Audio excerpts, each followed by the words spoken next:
Have you ever had one of those moments in a meeting where you finish explaining something and then you pause and then nothing? Crickets.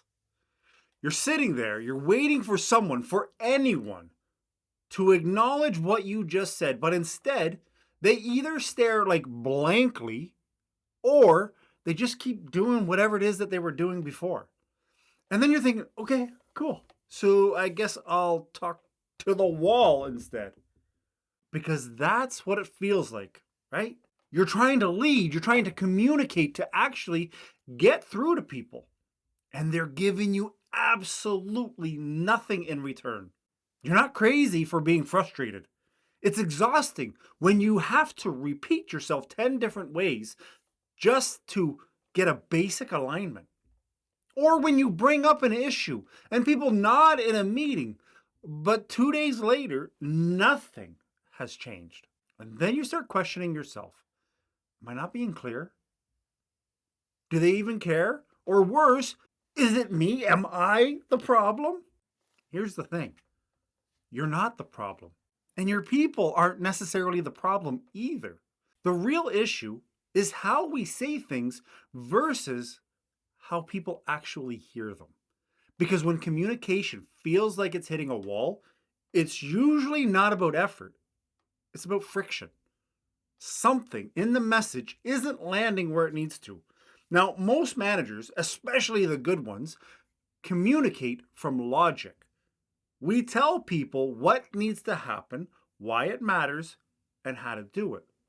Makes perfect sense to us. But people don't react to logic first.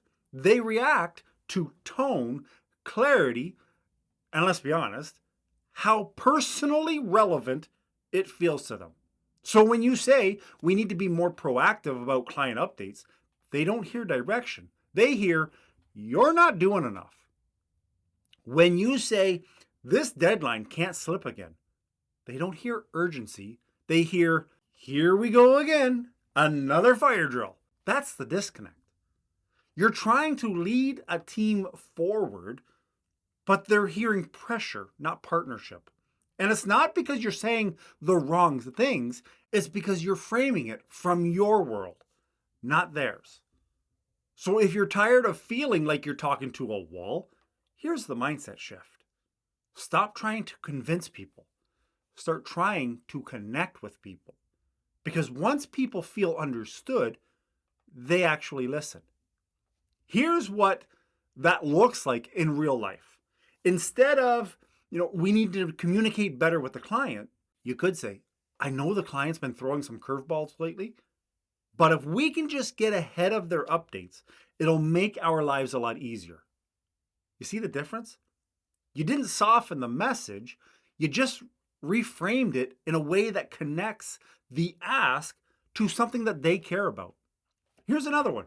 Instead of, you've got to stop missing deadlines, try something like, I know you've got a ton on your plate, but when a deadline slips, it puts you in a tougher spot with the rest of the team. Let's figure out what's blocking you so we can make this smoother. So you're still holding the same line, but you're doing it with them, not at them.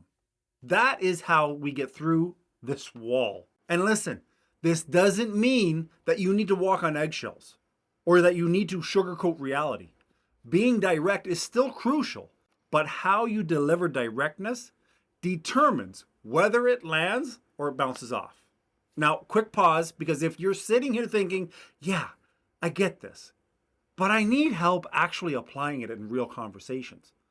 That's exactly what we're going to do in the Better Boss Club.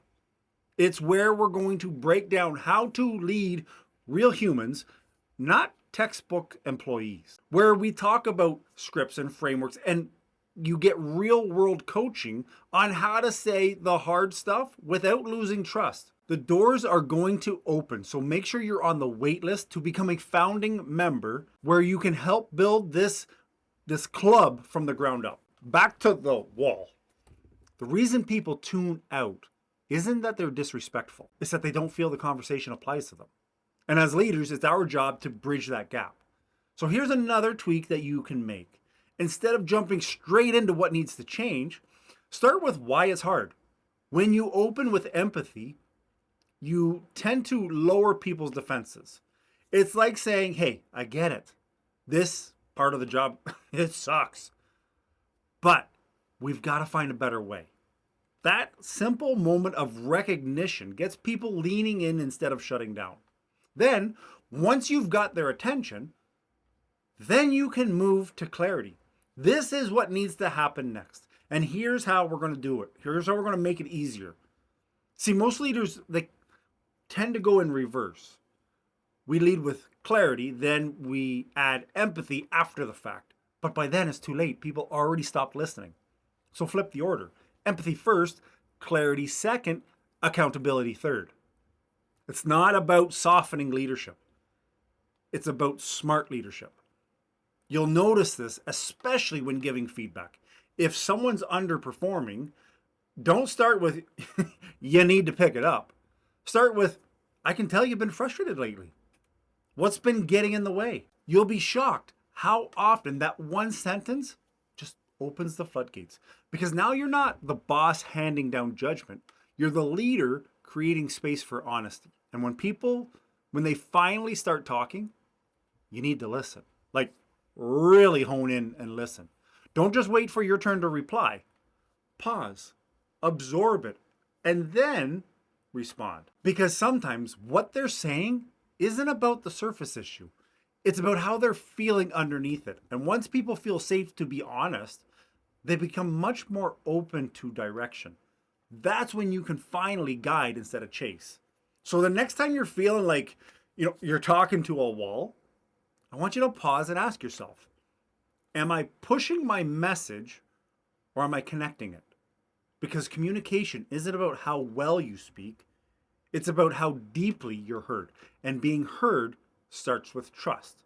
Trust that you're not just delivering orders, but that you actually see what it is that your team is dealing with. And when that trust builds, something cool happens. You stop feeling like you're dragging people forward and you start feeling like you're walking beside them. And when that happens, your words, they start to stick. Not because you repeated them louder, but because people finally believe that they themselves matter to you.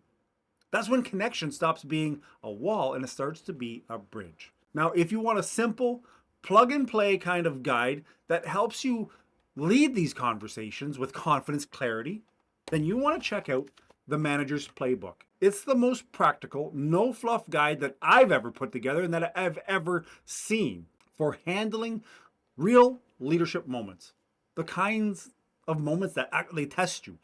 So grab it, use it. Stop feeling like you're talking to walls, because great leaders don't talk at people, they talk with them. And that is what changes everything. That and a good old cup of coffee. See you in the next one. Ciao.